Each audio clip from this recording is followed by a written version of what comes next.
Nous accueillons maintenant Louis-Antoine Michelet, analyste indépendant. Bonjour Louis-Antoine. Bonjour Anne-Laure. On commence ensemble par l'euro-dollar. L'euro évolue depuis quelque temps entre 1,22 et 1,25 $. Plusieurs analyses le prédisent même à 1,30 € dans 6 mois. Est-ce aussi votre opinion? Alors, pour commencer d'abord, ce qu'on remarque, c'est qu'à court terme ou à moyen terme, l'euro-dollar évolue dans des ranges de consolidation. On en a identifié un premier dont il est sorti hier suite aux dernières informations, et notamment macroéconomiques qu'on a eues, et surtout par la deuxième, je dirais, comment est-ce qu'on pourrait dire, l'éviction du gouvernement par Trump, la deuxième éviction du gouvernement de Trump. Deuxième victime, j'ai envie. Deuxième victime, c'est ça, exactement. Donc le premier range à court terme qu'on peut identifier comme une zone de repli maintenant, c'est compris entre 1,2338 et 1,2275. On attend de voir dans quelle mesure le cours aujourd'hui évolue très clairement au-dessus donc des 1,2338. Si ce cours continue à évoluer de façon pérenne au-delà donc de ce niveau, on peut imaginer qu'il aille chercher la limite haute du canal du range de consolidation moyen terme, identifié entre 1,2174 et 1,2510. Donc effectivement, si la hausse se poursuit, on pourrait imaginer que l'euro-dollar aille chercher les 1,2481 dans un premier temps, puis dans un deuxième temps, le haut de fourchette, le haut de range à 1,2510. À quelle échéance ça, à peu près? Alors écoutez, justement, pour répondre à votre question, alors certains, effectivement, en analyse que j'ai entendu, qui sont passés ici, expliquent que d'ici 6 mois, l'euro-dollar pourrait être à 1,30. D'ici 6 mois, plein de choses là-dessus. La première chose, c'est que dans 6 mois, on sera en septembre, date à laquelle la BCE devrait mettre fin ou non à son programme de rachat d'actifs, à son programme de quantitative easing. Ceci dit, il faut, je dirais, quand on raisonne de façon, si on met la technique de côté et qu'on raisonne fondamentalement, il y a quand même beaucoup d'éléments qui laissent supposer qu'effectivement les 1,30 peuvent être, je dirais, un objectif à moyen terme. Alors le timing est très délicat, mais en tout cas, effectivement, les 1,30 peuvent être éventuellement allés chercher dans la mesure où non seulement donc hier Donald Trump a réaffirmé ses mesures protectionnistes. Ce matin, on apprenait qu'effectivement maintenant c'était la Chine qui était dans son viseur. Deuxièmement, on voit que le dollar sur la scène internationale est de moins en moins considéré comme une valeur, je dirais, de réserve, puisque les principales banques centrales, et notamment la Banque centrale de l'Allemagne, a revu, je dirais, son allocation de devises au sein de son portefeuille pour favoriser le yuan. Yuan qui est également mis sur le devant de la scène et qui devient de plus en plus une monnaie, je dirais, de contradiction, une monnaie contradictive, de contradiction avec l'euro-dollar, dans la mesure où le 26 mars prochain, la Chine lance sa plateforme d'échange sur le pétrole qui sera libellé en yuan. Donc on voit tout ça montre que le rôle du dollar, eh bien, finalement, est en train de s'affaiblir. Également par la force des choses, les mesures protectionnistes de Donald Trump, qui effectivement il a lancé une guerre commerciale, mais c'est bien une guerre des monnaies. Et pour soutenir donc la production industrielle nationale américaine, il est nécessaire qu'il ait une monnaie, un dollar très faible. Donc très clairement, mais oui, ça fonctionne. Alors ça fonctionne bien. Plus il fait des annonces, plus le billet vert se casse la figure. Effectivement, alors juste, j'ai un petit problème de micro.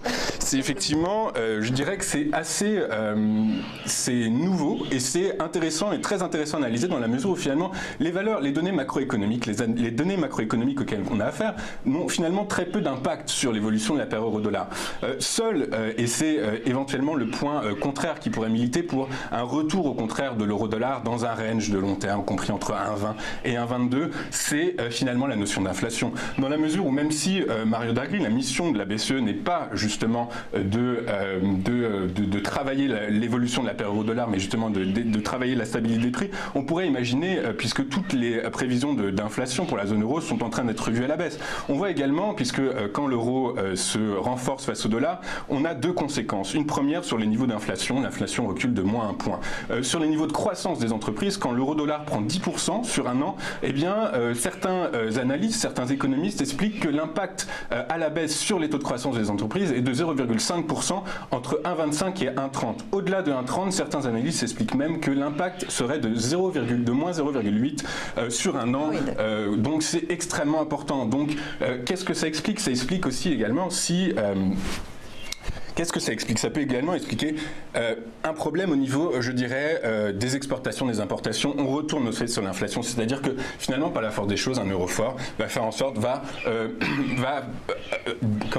faire en sorte que les exportations seront moins chères. Donc, in fine, les produits français, européens auront une compétitivité qui va baisser. Donc, mécaniquement, ça aura un impact sur le taux de chômage, sur les niveaux de production. Donc, tout ceci fait qu'on est en droit de supposer que les 1,30 qui peuvent être un objectif fondamental théorique. Et même si c'est pas la mission première de la BCE, on peut imaginer quand même que Mario Draghi gardera un œil très attentif à l'évolution de l'euro-dollar, et notamment parce que l'inflation risque de ne pas être au rendez-vous cette année. Et boursièrement parlant, un euro fort, ça peut être gênant. Par exemple, est-ce que du coup, à 1,30 €, à 1,30 $, on peut voir les fonds de pension américains ralentir un petit peu les investissements sur les actions européennes? Inversement, est-ce que les gérants européens vont moins investir sur les marchés américains, craignant que ça pèse sur leur plus-value? Pas vraiment. Je crois qu'aujourd'hui, quand on interroge les gérants américains, ce qu'ils ont en tête, c'est pas réellement l'évolution de l'euro-dollar, c'est plutôt les caprices de Trump. C'est-à-dire que finalement, avec la guerre commerciale qui est en train d'être lancée par Donald Trump, très clairement, les gérants américains expliquent eh bien, ils regardent deux choses. Ils regardent, la première chose, ce sont les taux de croissance. Ils voient que les taux de croissance aux États-Unis sont importants, sont révisés régulièrement à la hausse, mais restent moins importants que les taux de croissance en Asie et en Europe. Donc, certains gérants, sur ce postulat, partent du principe qu'ils pourraient continuer à investir en zone euro. Deuxièmement, ils partent du principe qu'également la réforme, la guerre commerciale que Donald Trump est en train de mener va pénaliser les entreprises américaines, et donc par la force des choses, regardent attentivement comment est-ce qu'ils pourraient appliquer leur stratégie d'investissement international aux zones euro et Asie. Donc, a priori, il ne devrait pas y avoir de grands mouvements, ça ne devrait pas impacter, je dirais, les indices actions européens. Ceci étant, on l'explique régulièrement, mais c'est effectivement les indices américains qui pâtissent des annonces, des cascades d'annonces de Donald Trump, puisqu'on voit qu'hier, les différents indices américains ont clôturé en baisse. Suite à cette annonce avec la guerre commerciale en devenir avec la Chine, eh bien, les indices asiatiques ont reculé également. Donc, très clairement, ce sont, je dirais, presque les turpitudes de Trump qui vont être analysées dans le détail et qui permettront certainement d'imaginer des stratégies d'investissement sur 2018. Juste un dernier point, la hausse des taux de la Fed attendue la semaine prochaine pourrait redonner un peu des couleurs au billet vert? En théorie, oui. C'est-à-dire que en théorie, on explique qu'une hausse des taux mécaniquement, eh bien, ça induit un attrait plus important pour le dollar. Ceci étant, aujourd'hui, comme je vous l'ai expliqué très clairement, aujourd'hui, 90% des économistes interrogés tapent sur une hausse de taux le 21 mars prochain. Il y a une semaine, on était à 85, donc très clairement, ce qu'on peut dire, c'est que c'est déjà pricé, donc ça ne devrait pas avoir une incidence particulière sur le cours de l'euro-dollar tel quel pour le moment, selon moi.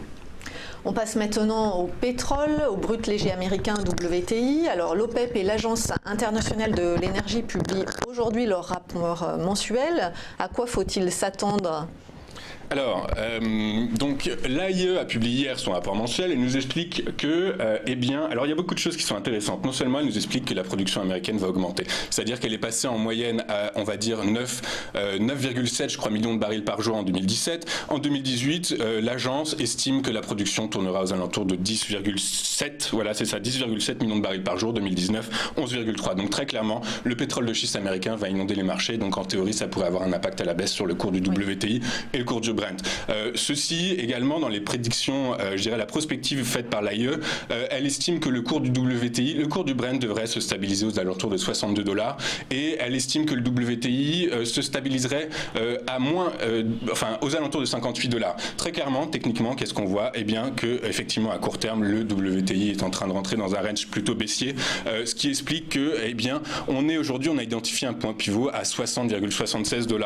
Avant de partir, le baril était à 60,96. Donc très clairement, on est en train de tester le seuil des 60,76, le seuil technique des 60,76 et le seuil psychologique des 60. Ce qui est possible, c'est que si le seuil psychologique, donc ce support à 60 $ est transpercé à la baisse, on irait alors chercher les 58,52, techniquement ce que j'ai trouvé. Donc on corrobore plus ou moins la stratégie de l'AIE. Ceci étant, quand on remarque sur du très long terme, on voit que les 58,52, c'est une limite haute de canal dans laquelle le WTI s'est enfermé depuis le deuxième trimestre 2016 jusqu'à la fin de l'exercice 2017. Donc très clairement, on est en train de remarquer que si cette baisse se matérialise et se confirme, eh bien il est possible que le WTI commence à latéraliser et donc finalement soit en attente de catalyseurs très importants. En l'absence, je dirais aujourd'hui de conflits, je dirais mûrs dans le monde, hein, que ce soit au Moyen-Orient ou avec l'Asie. On sait que Trump et Kim Jong-un sont en train de éventuellement se rapprocher. On va voir éventuellement ce que ça peut donner. Mais toujours est-il que que ce soit politiquement, géopolitiquement et même, je dirais, au point de vue de la monnaie, hein, puisqu'on voit que la baisse de l'euro-dollar, et puis finalement, ça n'a aucun impact sur le un impact à la hausse, en tout cas sur le WTI. Donc très clairement, le catalyseur en 2018, ce sera, et puis au niveau de la demande, alors c'est le rapport de l'OCDE qui nous explique que la demande mondiale, la croissance mondiale en 2018 va effectivement va augmenter de 3,9 à 4%. Ceci étant, contrairement à 2017, elle ne devrait pas être généralisée comme elle l'a été autant en 2017. Quel impact? Eh bien, quand on prend les 5 premiers pays importateurs de pétrole, eh bien, on voit que les niveaux de croissance, pour moitié, sont revus à la baisse pour 2018 et 2019. Donc ça devrait impacter la demande de pétrole et donc, in fine, eh bien, amener le cours du WTI à travailler, donc je vous dis, cette limite haute de canal historique à 58, 52, 57 dollars le baril. À contrario, si on devait imaginer un scénario haussier, eh bien, le cours pourrait aller chercher dans un premier temps les 62, 58 dollars, les 63, 92, puis les 66 dans un troisième temps, dans un moyen terme, mais en tout cas, le seuil psychologique des 66 dollars le baril pourrait être éventuellement atteint. Mais votre opinion, c'est qu'on va plutôt vers une tendance baissière dans le contexte de production américaine de pétrole de schiste. Un peu comme ce qu'on a vu précédemment sur l'euro-dollar, c'est-à-dire que techniquement et fondamentalement, alors et même c'est même plus profond que ce qu'on a vu sur l'euro-dollar, c'est que techniquement et fondamentalement, effectivement, il y a beaucoup, je dirais, de vecteurs, de variables qui militent pour, je dirais, un repli du WTI. Dans un premier temps en dessous des 60 dollars, et puis si les 60 dollars sont atteints, là, effectivement, il y a un risque, une probabilité, en tout cas, il y a une probabilité assez importante que le cours du WTI latéralise, donc dans ce canal historique, compris entre, grosso modo, il était compris entre 57 et 47 dollars. Un mot, Louis-Antoine, sur l'introduction en bourse de Aramco, le groupe public pétrolier saoudien. Alors, les places boursières se disputent sa cotation, mais d'après le FT, l'introduction pourrait être reportée en 2019. Oui, effectivement. Alors, c'est effectivement, donc le projet d'introduction a été posé d'abord pour 2017, ensuite il a été décalé à 2018. C'est sûr, c'est la plus grosse IPO mondiale de tous les temps, donc effectivement, ça aiguise les appétits. Londres est sur le coup, les États-Unis sont sur le coup, tout le monde veut accueillir cette valeur. Ceci étant, c'est vrai qu'avec donc ce qu'on vient de voir, hein, cette probabilité que les cours du baril baissent, eh bien ça pourrait avoir un impact à la baisse sur les niveaux de valorisation d'Aramco. Je crois que de mémoire, c'est 5% du capital qui doit entrer en bourse. Donc tout ceci, attendons de voir. Je crois que c'est pour l'ensemble du secteur pétrolier, quoi qu'il arrive, de toute façon, aujourd'hui, les incertitudes sont grandissantes et donc il faut, je dirais, un peu prendre du recul, raison garder, voir un petit peu quelle est l'orientation du baril. Prudence. Donc, prudence, exactement. On reste dans le secteur pétrolier avec Technip FMC. Pourquoi avoir choisi cette valeur? Finalement, c'est un an après la fusion. Alors, deux raisons. Notamment parce qu'effectivement, la Technip a fusionné avec une société américaine FMC l'année dernière. La fusion a été effective le 17 janvier de l'année dernière. Donc, c'était intéressant de voir effectivement l'évolution de la société, de cette nouvelle entité sur un an.